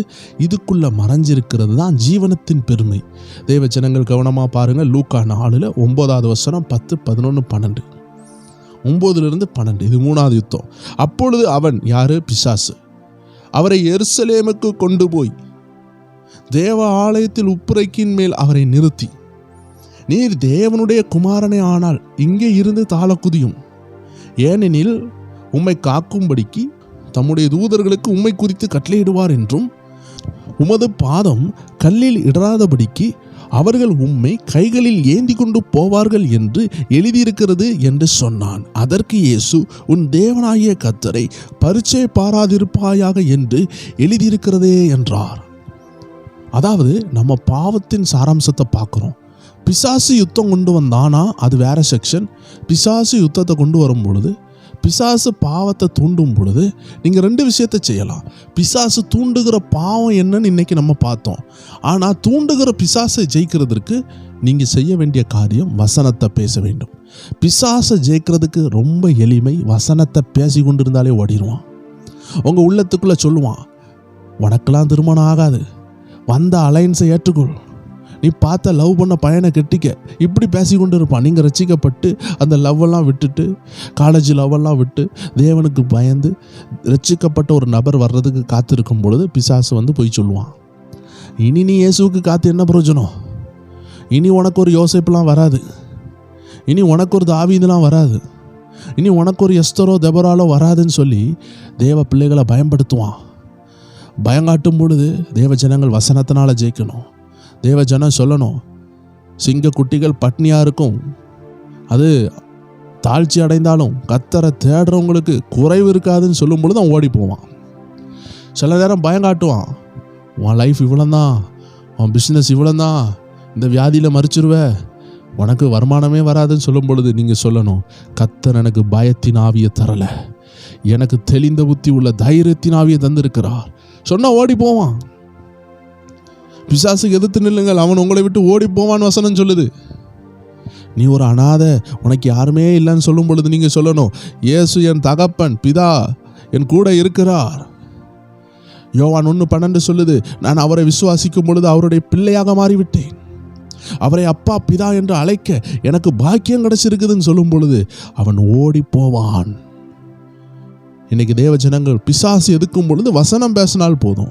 ஆனால் பிசாசு உருட்டி விடுகிற பாவம் உண்டு. அந்த பாவம் என்னன்னு தெரியலன்னா நீங்கள் விழுந்துடக்கூடாதுன்னு தான் இன்னைக்கு நம்ம தியானிச்சோம். இப்போ இயேசுக்கு வந்த 3வது பரீட்சை மேல இருந்து கீழே குதியும். ஒரு சூப்பர்மேன் போல, ஒரு ஹீமன், ஒரு ஸ்பைடர்மேன், அதாவது ஒரு ஹீரோ போல, ஒரு நல்ல ஒரு ஹீரோவாக நீங்கள் என்ன செய்யுங்க, மேல இருந்து குதிங்க. உங்கள் கால் உடையாமல் இருக்கும். உடனே உங்களை எல்லாரும் என்ன செய்வாங்க, ஏசு ஏசு ஏசுன்னு பெருமை பாராட்டுவாங்க. அப்போ உமக்கு என்ன வரும்? பெருமை வரும், ஜீவனத்தின் பெருமை வரும். ஏன்னா உங்கள் கால் உடையில, ஏன்னா தூதன் காப்பாற்றிட்டாரு. இது யாருக்கும் தெரியாது. அப்போ உங்களை எல்லாரும் என்ன செய்வாங்க, கொண்டாட தொடங்குவாங்க. இயேசுவுக்கு ஃபாலோவர்ஸ் வரும், ஃபேன்ஸ் வரும், ஃபேம் உண்டாகும், மகிமை உண்டாகும். ஆனால் இது கர்த்தரால் உண்டான மகிமை அல்ல, இது பிசாசினால் உண்டானது. இந்த ஆலோசனை பிசாசினால் உண்டானது. இயேசு மேலேருந்து கீழே குதிச்சு கால் உடையாமல் இருக்கிறத கண்டா மக்கள் வருவாங்களா? இல்லை சிலுவையில் அறையப்பட்ட பாவப்பட்ட இயேசுவை பார்த்து மக்கள் வருவாங்களான்னு கேட்டால், உலகத்தாருக்கு நாம் பார்க்கும் பொழுது உலகத்தார் மேலேருந்து கீழே குதிச்சு இயேசு கால் உடையாமல் இருந்தால் உலகம் வந்துடும். ஆனால் உடைக்கப்பட்ட பாவிகள் என் ரட்சிப்பு தாரும் அப்பா, எனக்கு பாவ மன்னிப்பு தாரும் என்று இயேசுக்கிட்ட வரமாட்டாங்க. சும்மா இயேசு பெரிய ஆள், அவர் ஹீரோன்னு சொல்லி வந்திருப்பாங்க. இன்றைக்கி எத்தனையோ ஹீரோஸ் இருக்காங்க, யாராவது பாவ மன்னிப்பு கொடுக்குறாங்களா? இல்லை. ஆனால் இயேசு சிலுவையில் அறையப்பட்ட பொழுது யாருமே அவர் கூட இல்லை.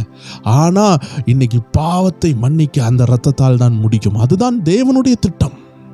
பிசாசு அந்த திட்டத்தையே மாற்ற பிளான் பண்ணா. சிலுவையில் அறைய விடாதபடி பெருமையை உண்டாக்கி அவர் ஒரு உலக ராஜாவாக இருந்துட்டாருன்னா பரலோக ராஜாவாக இல்லாமல் போயிடுவார். யாரையும் பரலோகத்துக்கு கூட்டு போகாமல் அந்த பாதையே க்ளோஸ் பண்ணலான்னு பிளான் பண்ணி, நீர் இந்த உலகத்தில் பெரிய ஆளாக மாறும் என்று சொல்லி மேலேருந்து கீழே குதியும்னு சொல்லி ஜீவனத்தின் பெருமையை தூண்டினான். ஏன்னா மேலேருந்து கீழே விழுவார், கால் உடையாமல் இருக்கும்.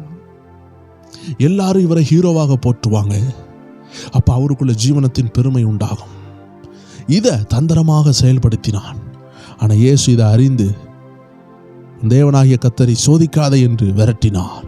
தேவ ஜனமே, ஆதாமுக்கும் இதே மாம்சத்தின் இச்சை, கண்களின் இச்சை, ஜீவனத்தின் பெருமை வந்தது. இந்த மூணுலையும் தோத்தார். ஆனால் 2வது ஆதாமாகிய இயேசு கிறிஸ்து இந்த மூணுலையும் ஜெயித்தார். தேவச்சனமே, இயேசுக்கு 3 பரீட்சை தான் வந்ததுன்னு நீங்கள் யோசிப்பீங்க. ஆனால் அந்த 3 பரீட்சைக்கு பின்னாடி இருக்கிற சாராம்சம் லட்சக்கணக்கான பாவங்களை உள்ளடக்கிய சாராம்சம். யாருக்குமே இந்த 3 பரீட்சை சேர்ந்து வராது. இந்த 3 பரீட்சை சேர்ந்து வருதுன்னா நீங்கள் ஒரு தலைவனாக இருப்பீங்க, தலைவியாக இருப்பீங்க. கண்களின் இச்சை வருது, மாம்சத்தின் இச்சை வருது, ஜீவனத்தின் பெருமை வருதுன்னா நீங்கள் இயேசுநாதர் கூட சேர்ந்து நின்று அதை ஜெயிக்கணும். இதை எப்படி ஜெயிக்கணும் நம்ம சில ரகசியங்களை பார்க்க போகிறோம். தேவ ஜனங்கள் ரொம்ப அட்டென்ஷனோடு ஜெபத்தோடு கேளுங்க. முதல் ஆதாமால் பாவம் உள்ள வந்தது. 2வது ஆதாமுக்கு கீழ்ப்படிந்தால் பாவம் உள்ள வராது. அதை தான் நீங்கள் ரோமர் 5 எடுத்து வாசித்து பாருங்க. ஆதாமை பற்றியும் 2வது ஆதாமை பற்றியும் தெளிவாக போட்டிருக்கும். 17வது வசனம் சொல்லுகிறது, அல்லாமலும் ஒருவனுடைய மீறுதலினாலே அந்த ஒருவன் மூலமாய் மரணம் ஆண்டு கொண்டிருக்க கிருபையின் பரிபூரணத்தையும் நீதியாகிய ஈவின் பரிபூரணத்தையும் பெறுகிறவர்கள் இயேசு கிறிஸ்து என்னும் ஒருவராலே ஜீவனை அடைந்து ஆளுவார்கள் என்பது அதிக நிச்சயம். ஆகையால் ஒரே மீறுதலினாலே எல்லா மனுஷருக்கும் ஆக்கினைக்கு ஏதுவான தீர்ப்பு உண்டானது போல ஒரே நீதியினாலே எல்லா மனுஷருக்கும் ஜீவனை அளிக்கும் நீதிக்கு ஏதுவான தீர்ப்பு உண்டாயிற்று.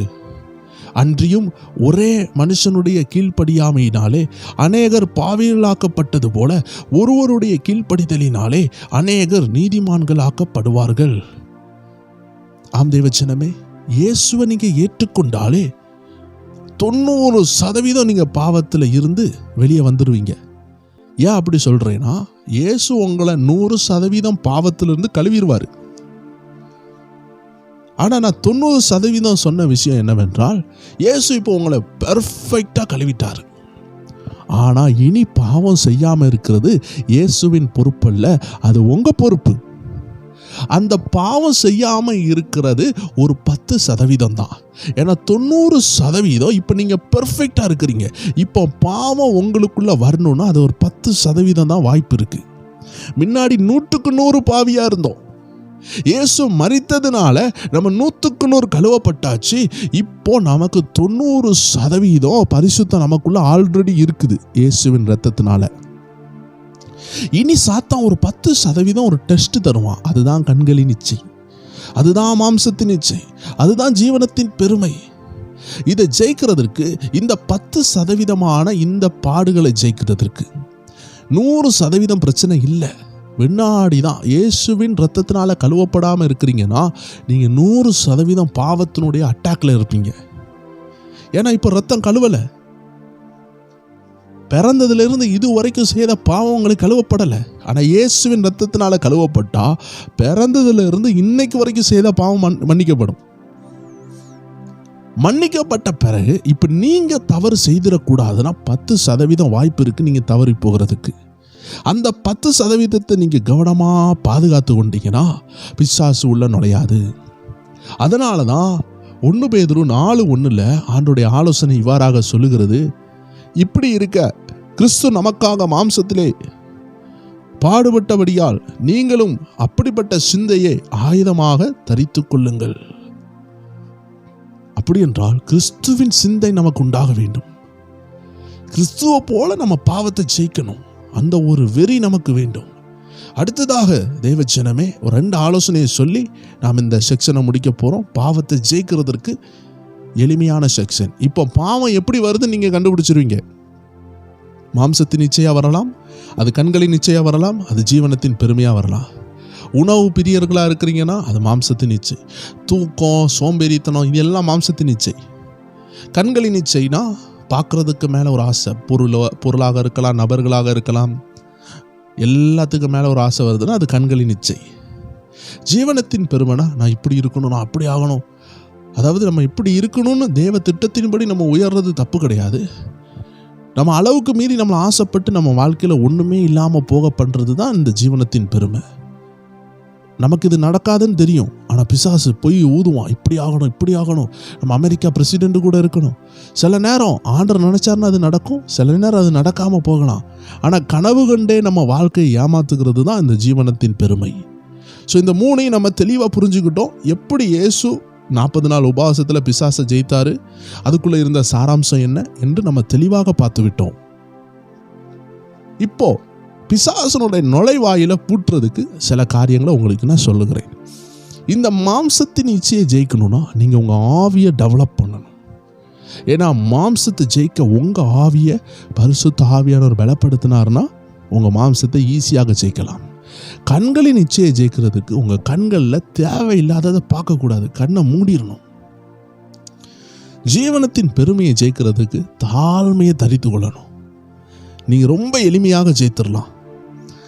இனியும் பைபிள் என்ன சொல்லுது அப்படின்னு பார்த்தீங்கன்னா, கலாத்தியர் 5 ஆண்டோடைய வார்த்தை 24வது வசனத்தில் சொல்லுகிறது, இயேசுவை உடையவர்கள், அதாவது கிறிஸ்துவின் உடையவர்கள் தங்கள் மாம்சத்தையும் அதன் ஆசை இச்சைகளையும் சிலுவையில் அறைந்திருக்கிறார்கள். ஒரு ஆசை வருதுன்னா தேவஜனமே, அது உங்கள் ஆவிக்குரிய வாழ்க்கையை சீர்படுத்துறதுக்கு அது வராது, அது சீர்குலைக்க வருகிறது. ஏன்னா அது ஆவியில் இருந்து வரவில்லை, அது மாம்சத்தில் இருந்து வருகிறது. தேவஜனம் ஆவியிலிருந்து ஒரு ஆசை வருதுன்னா அது தப்பே கிடையாது, அது தேவனுடைய ஆசையாக இருக்கும். ஆனால் மாம்சத்திலிருந்து ஒரு ஆசை வருது பார்த்தீங்களா, இதுதான் நமக்கு ஆபத்து. இதுதான் நம்மளை பின் திரும்பி பார்க்க வைக்கும். லோத்தினுடைய மனைவியை பாருங்க, கர்த்தர் ஒரு நகரத்தை அழிக்கணும் சொல்லும் பொழுது கர்த்தருடைய திட்டம் நடக்குது, கர்த்தருடைய அக்கினி இறங்கிட்டுன்னு நம்மலாம் பார்த்துருப்போம். நம்மளா இருந்தால் என்ன சொல்லுவோம், எம்மா ஆண்டவர் சொன்னபடி சோதம் கோமாரால அக்கினி இறங்குது, பரலோகத்திலிருந்து அக்கினி வருதுன்னு நம்ம பரலோகத்தை பார்த்து சந்தோஷப்பட்டிருப்போம். ஆனால் உலக இச்சை உள்ளே இருந்ததுனால அவள் வீடு எரியிறதை பார்த்து, அவள் லேண்டெல்லாம் எரியிறதை பார்த்து ஒரு பெருமூச்சு விட்டுருப்பா. நான் சின்ன வயசுலேருந்து வளர்ந்த வீடெல்லாம் எரியுதே, ஏன் வஸ்து எரியுதே, ஏன் தங்கம் எரியுதே, உன் ஜீவன் ஆண்டு பாதுகாத்தாருன்னு அந்த பொம்பளைக்கு அறிவில்லை. அவள் திரும்பி பார்த்தோன்னா உப்பு தூணா மாறிட்டான். ஆம் தேவஜனமே, நமக்குள்ள 2 ஆசைகள் இருக்கு. ஆவிக்குரிய ஆசை, நம்ம ஆவிக்குரிய மனுஷனாக இல்லை, அந்த லோத்துக்கு மனைவி ஆவிக்குரிய மனுஷியாக இருந்திருந்தா அவ கரத்தை தட்டி சோத்திரம் பண்ணி, ஆண்டவரே வானத்திலிருந்து அக்னியை அனுப்பினீரே, உமக்கு ஒப்பான தேவன் யார், நான் இத்தனை நாள் மனக்கண் பூட்டப்பட்டவளாக இருந்து விட்டேன் என்று நன்றி செலுத்தியிருப்பாள். ஆனா அவ ஆவிக்குரியவளா இல்லாததுனால என் வீடு அழியுதேன்னு கவலைப்பட்டாள். ஸோ அதனால தேவஜனமே, உங்க ஆசை மாம்சத்துல இருந்து வருதா இல்லை உள்ளான மனுஷனாகிய ஆவியில் இருந்து வருதான்னு பாருங்கள். மாம்சத்தில் உள்ள ஆசைகளை நம்ம சிலுவையில் அறைந்திருக்கணும் என்று வேதம் சொல்லுகிறது. இதுக்கு ஆலோசனையாக கலாத்தியர் 2:20 பார்க்கும் பொழுது பவுல் சொல்லுகிறார், கிறிஸ்துவுடனே கூட சிலுவையில் அறையப்பட்டேன், ஆயினும் பிழைத்திருக்கிறேன், இனி நான் அல்ல, கிறிஸ்துவே எனக்குள் பிழைத்திருக்கிறார். நான் இப்பொழுது மாம்சத்தில் பிழைத்திருக்கிறதோ என்னில் அன்பு கூர்ந்து எனக்காக தம்மைத்தாமே ஒப்பு கொடுத்த தேவனுடைய குமாரனை பற்றும் விசுவாசத்தினாலே பிழைத்திருக்கிறேன். Now I live by just faith in Jesus. அவரோடு நான் சிலுவையில் அறையப்பட்டிருக்கிறேன், ஆனாலும் பிழைத்திருக்கிறேன். இப்போ நான் இல்லை, என் ஆலோசனை இல்லை, எனக்காக சிலுவையில் அறையப்பட்ட இயேசுவின் ஆலோசனை என்னன்னு கண்டுபிடிச்சி அந்த ஆலோசனைக்காக நிற்கிறேன். தெய்வ ஜனமே, நீங்கள் பரிசுத்தமாக வாழணும்னா ஏசப்பாவுடைய இருதய துடிப்பு என்னன்னு பாருங்க. அவர் சொல்லுவார், மகனே இந்த கல்யாண வீட்டுக்கு போ, சாப்பிடு, உடனே வந்துரு. நீ ரொம்ப நேரம் நிற்காத. நின்னா உன் ஆவிக்குரிய வாழ்க்கையை பற்றி கிண்டல் அடிக்கிறதுக்கு அந்த கல்யாணத்தில் 4 பேரை பிசாசு அனுப்புவான். உங்களை பார்த்து ஏழ்மையாக பேசுவாங்க. நீங்கள் ஆண்டவருக்காக பாடு சகிக்கும் பொழுது அவங்க சொல்லுவாங்க, இயேசுவை தேடி என்னத்தை பார்த்தேன், உன் பிள்ளைகள் இவ்வளோ கஷ்டப்படுதே அப்படின்னு சொல்லுவாங்க. ஆனால் உங்கள் பிள்ளைகள் கஷ்டப்படலை. உங்கள் பிள்ளைகள் அந்த நல்ல பரிசுத்தமான பாதையில் ஆண்டவர் கொண்டு வருகிற அந்த பாதையில் வந்து கொண்டு இருக்கிறாங்க. அவங்க நாளைக்கு பரிசுத்தமான பிள்ளைகளாக உயர்வில் நிற்பாங்க. இன்றைக்கி ஐஸ்வர்யம் சந்தோஷமாக இருக்கிறேன்னு நம்பி கொண்டு இருக்கிற அநேகர் இருக்கிறாங்க. இயேசுவை அவங்க பிள்ளைகளுக்கு வழிகாட்டாமல் அந்த கல்யாண வீட்டில் வந்திருப்பாங்க. அவங்களாம் உங்களை பார்த்து கேள்வி கேட்பாங்க. நீங்கள் ஒருவேளை உபத்திரத்தின் பாதையில் சென்று கொண்டு இருப்பீங்க. அவங்க பரியாசம் பண்ணுவாங்க. ஆனால் நீங்கள் கல்யாண வீட்டுக்கு போனீங்க, எல்லாரையும் பார்த்தீங்க, வெளியே வந்துட்டீங்கன்னா தப்பிச்சிங்க. அங்கேயே உட்காந்து 2 நாள் தங்கியிருந்தீங்கன்னா மாட்டிடுவீங்க. அப்போ ஆண்டவர் சில ஆலோசனைகளை தருவார். மகனே, இதை செய், இதை செய்யாத, இங்கே போ, இங்கே போகாத, எல்லாம் சொல்லி தருவார். எல்லாம் ஏசப்பாவுக்காக. அதனால தான் பவுல் சொல்கிறாரு, இனி நான் அல்ல, நான் இந்த உலகத்தை ஜெயிக்கணும்னா என்னால் முடியாது. எனக்குள்ளே இருக்கிற இயேசுவால், எனக்குள்ளே இருக்கிற வசனத்தால், இயேசுவின் ஆலோசனையினால் நான் பிசாசை ஜெயிப்பேன், மதிலை தாண்டுவேன், யுத்தத்தை ஜெயிப்பேன். தேவஜனமே, உங்களால் இந்த உலகத்தை ஜெயிக்க முடியாது. ஆனால் உலகத்தை ஜெயித்தவரால் நம்ம உலகத்தை ஜெயிக்க முடியும். இப்போ உலகத்தை ஜெயித்தவர் உங்களுக்குள் இருக்கிறார். வார்த்தையாக அவர் உங்களுக்குள் இருக்கிறார். கிறிஸ்து விசுவாசத்தினால் உங்கள் இருதயத்தில் வாசம் பண்ணுகிறார்.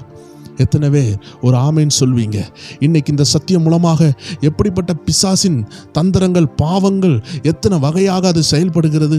ஆயிரக்கணக்கான பாவங்களை கண்டு நாம் சோர்ந்து போக வேண்டாம். எல்லா பாவத்தினுடைய சாராம்சம் இந்த மாம்சத்தின் இச்சை, கண்களின் இச்சை, ஜீவனத்தின் பெருமையாகிய இந்த 3 சாராம்சத்துக்குள்ளதான் வேறாக மரமாக கனி கொடுத்து கொண்டிருக்கிறது. தேவ ஜனங்கள், இந்த மாம்ச எண்ணங்களை, இந்த மாம்சத்தை சிலுவையில் அறையப்பட்டு, கிறிஸ்துவோடு சிலுவையில் அறையப்பட்ட, கலாத்தியர் 2:20 சொல்லப்பட்ட, நான் கிறிஸ்துவோடு சிலுவையில் அறையப்பட்டிருக்கிறேன் என்ற பவுலினுடைய உபதேசங்களை பற்றி கொண்டு, பவுலுக்கு ஆண்டவர் வெளிப்படுத்தின அந்த ரகசியங்களை பற்றி கொண்டு நாம் நம்மளுடைய லைஃப்பை அமைத்தால் நமக்குள்ள ஒரு வெற்றி உள்ள ஜீவியம் உண்டாகும். ஸோ தேவ ஜனங்களை, ஜெபிக்கிறவர்களுக்கு வருகிற உபத்திரவத்திலிருந்து ஜெயிக்கிறதற்கு எளிமையான முறையை நம்ம பார்த்துருக்கிறோம். இதெல்லாம் கேட்ட தேவ பிள்ளைகளை ஆண்டவர் மேலும் மேலும் ஆசீர்வதிப்பார். இன்னும் இதே போல் அநேக ரகசியங்களை நம்ம டெடிகேஷனோடு, ஜபத்தோடு நீங்கள் கேட்குறதுக்கு நாங்கள் கண்டிப்பாக பதிவிடுவோம். தேவஜனங்கள், எல்லா செவ்வாய்க்கிழமையும், எல்லா வியாழக்கிழமையும், எவ்ரி டியூஸ்டே அண்ட் தேர்ஸ்டே வெளியிடுகிற இந்த 9 மணி அளவில் வெளியிடப்படுகிற இந்த ஆவிக்குரிய ரகசியங்களை பங்கு பெறுங்க. உங்கள் வாழ்க்கையில் நிறைய மாற்றங்கள் உண்டாகும். கண்டிப்பாக டைம் ஒதுக்கி ஜெபத்தோடு இதை கேளுங்க. கர்த்தர் உங்களோடு பேசுவார். உங்கள் வாழ்க்கை மாறும் என்பதில் சந்தேகமே இல்லை. மீண்டும் வேறு நிகழ்ச்சியில் சந்திக்கலாம். God bless you. ஆமென்.